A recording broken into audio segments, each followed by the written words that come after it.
இந்த நாளில் இறை திருமுன் கூடி வந்திருக்கும் இறை மக்கள் ஒவ்வொருவரையும் மூவொரு கடவுளின் திருப்பெயரால் வாழ்த்துகின்றேன்.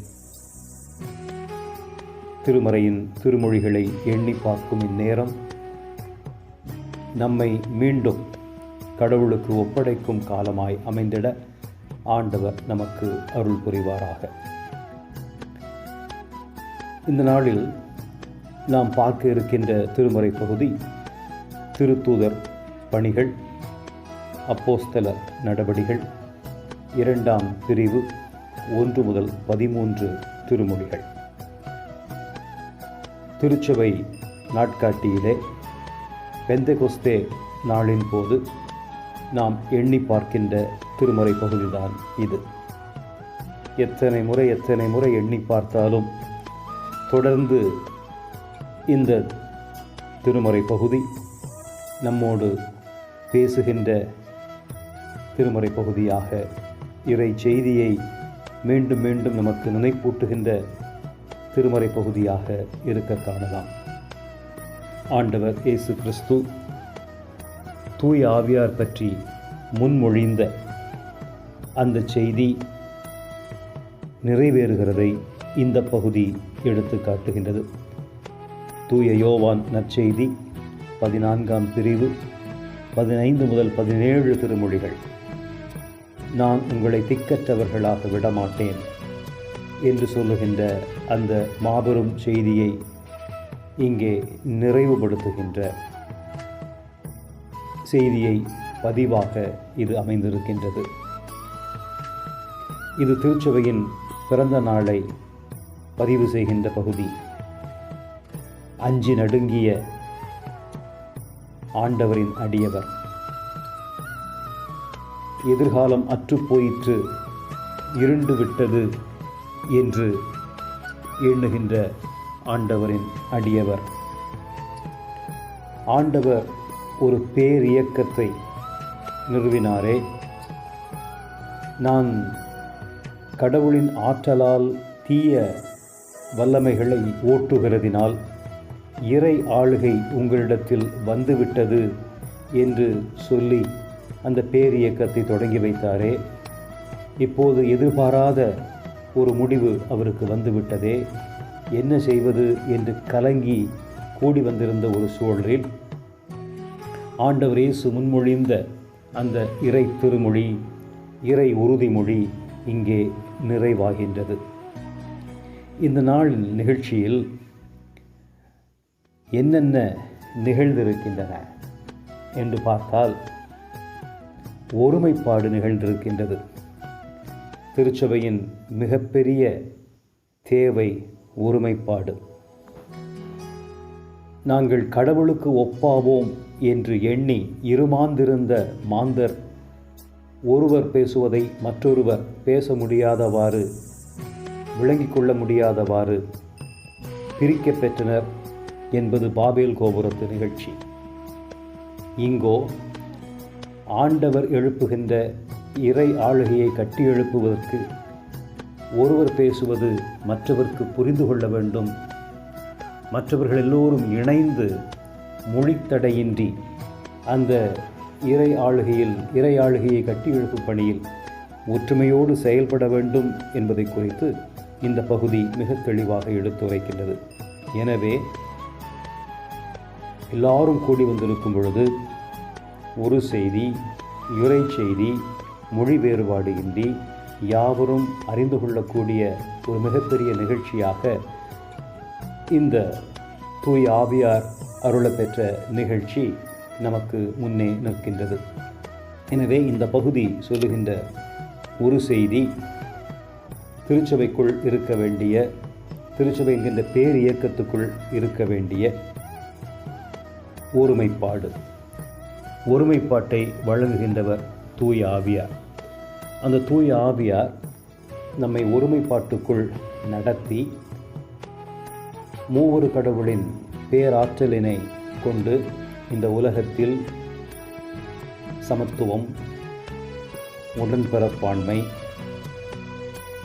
கூட்டொருமை, பகிர்வு என்று சொல்லக்கூடிய இறையாளுகையின் மதிப்பீடுகள் நிலவிடுகின்ற ஒரு மிகப்பெரிய கட்டமைப்பை உருவாக்குகின்ற வல்லமையை அவர் நமக்கு தருகின்றார்.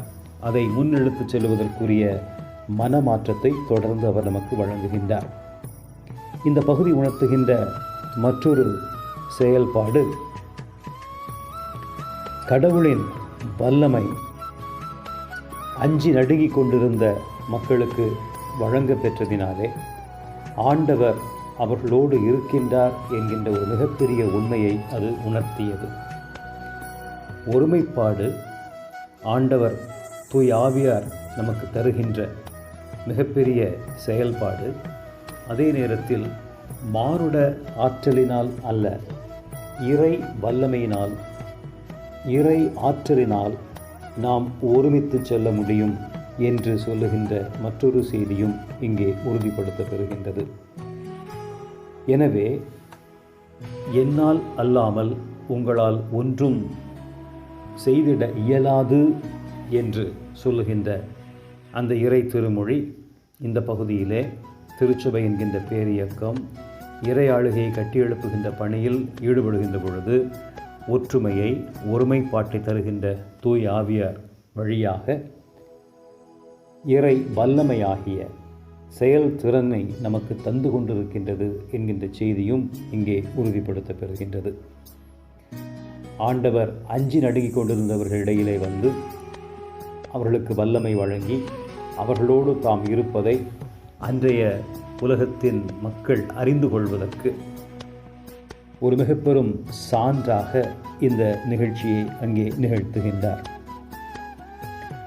இந்த சூழ்நிலையில் நாம் மிகப்பெரிய செயல்பாட்டை செய்யக்கூடிய தேவை இருக்கிறது என்பதையும் அதற்கான அறைகூவலையும் நாம் பெற்றுக்கொள்கின்றோம்.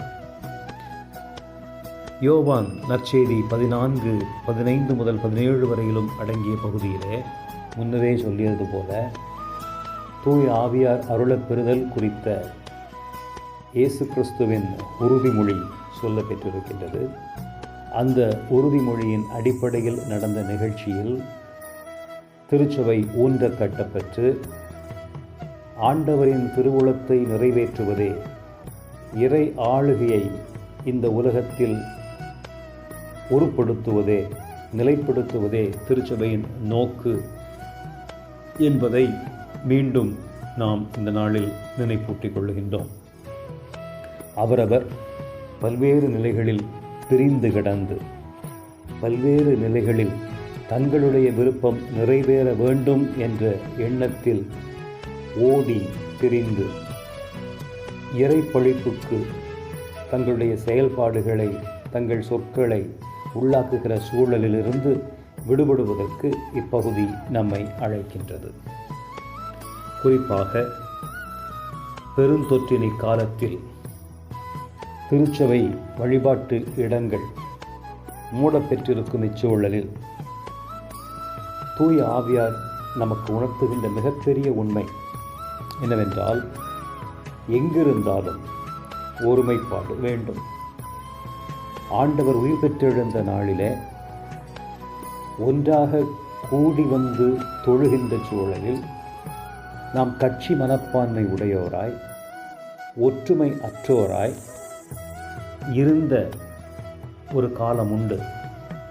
இதே நிலைமையில்தான் நாம் இன்னும் தொடர்வோமானால் ஆண்டவர் நம்மிடத்தில் எதிர்பார்க்கின்ற எதிர்பார்ப்பை நாம் இழந்து போயிருக்கிறோம் என்பது பொருள்.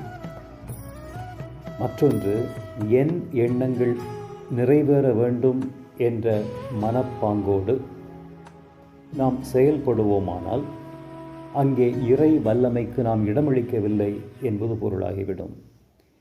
இவற்றையெல்லாம் இந்த நாளில் நாம் மீண்டும் நினைத்து பார்க்க அழைக்கப்படுகின்றோம்.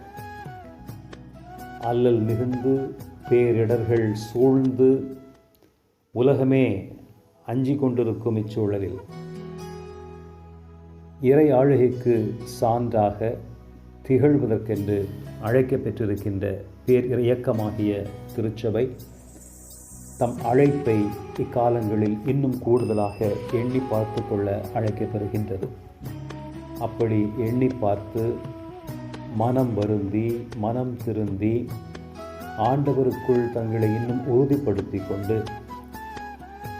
ஆண்டவர் தருகின்ற அந்த ஒற்றுமை உணர்வினால், ஆண்டவர் தருகின்ற அந்த வல்லமையினால், அன்பு என்கின்ற பண்பை தங்களுக்குள் விதைத்து வளரச் செய்து அவருடைய கட்டளையை பின்பற்றி அந்த கட்டளையை தங்களுடைய தலையாய செய்தியாய் கொண்டு வெளிப்படுத்துகிற சூழ்நிலையிலே ஆண்டவருக்கு சான்று பகரும் திருச்சபையாக, ஆண்டவர் மீது அன்பு கொண்டிருக்கும் திருச்சபை என்பதை வெளிப்படுத்தும் நேரத்தில் அவர் அன்பு நம்மீது பொழியும், இறை அன்பு நம்மீது பொழியும், தொடர்ந்த ஆற்றலையும் தொடர்ந்த வழிநடத்தலையும் ஒருமைப்பாட்டின் செயல்பாடுகளையும் நம்மால் வெளிப்படுத்த முடியும். அப்படிப்பட்ட ஒரு மிகப்பெரிய வல்லமையை, மிகப்பெரிய ஆற்றலை, மிகப்பெரிய ஒருமைப்பாட்டின் நிகழ்வை நம் ஒவ்வொருவரிலும் ஆண்டவர் உருவாக்குவதற்கு இடமளிப்போம். இறை திருமக்களாய் இறை திருவுளத்தை நிறைவேற்ற நாம் நம்மை மீண்டும் ஒப்படைப்போம். ஆண்டவரை நோக்கி வேண்டிக் கொள்வோம். அன்பு நிறைந்த ஆண்டவரே, நம்பிக்கை இழந்து எதிர்காலம் இல்லை என்று எண்ணி தங்கள் நம்பிக்கை வீணோ என்று கருதி கொண்டிருந்த மக்களிடையிலே எங்கள் ஆண்டவர் இயேசு கிறிஸ்து முன்மொழிந்த தூய ஆவியாரின் வல்லமையை வழங்கியதினாலே ஆண்டவரே, அங்கே ஒருமைப்பாட்டை நல்கினீர், வல்லமையை அளித்தீர். இவை இரண்டின் வழியாக சார்ந்து பகரும் மிகப்பெரிய வாய்ப்பை திருச்சபை என்கின்ற பேரியக்கத்துக்கு தந்தீர். அதில் பங்கு பெற்றவர்களாக அந்த மாபெரும் வரலாற்று நிகழ்ச்சியிலே எங்களையும் இந்த நாளில் இணைத்துக் கொள்கின்றோம். காலகாலமாய் கடந்து வந்திருக்கின்ற ஆண்டுகளிலே இதே வல்லமையினால், இதே ஒருமைப்பாட்டு உணர்வினால் எங்களை தொடர்ந்து இடைக்கட்டி வருகிறீர்.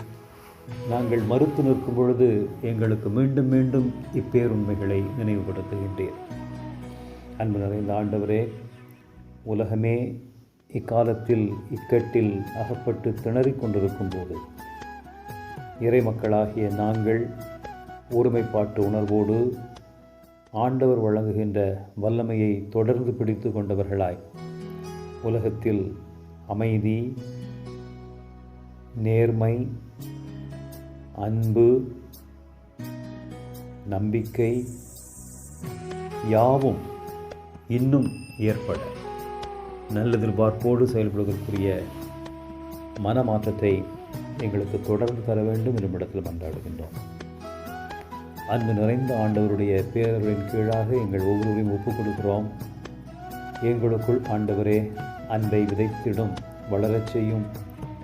ஒற்றுமை உணர்வை விதைத்திடும், வளரச் செய்யும். எங்கள் நினைவுகள் அல்ல, வல்லமையை கொண்டே நாங்கள் எல்லாவற்றையும் நிறைவேற்ற வேண்டும் என்கின்ற எண்ணத்தை விதைத்திடும், வளரச் செய்யும்.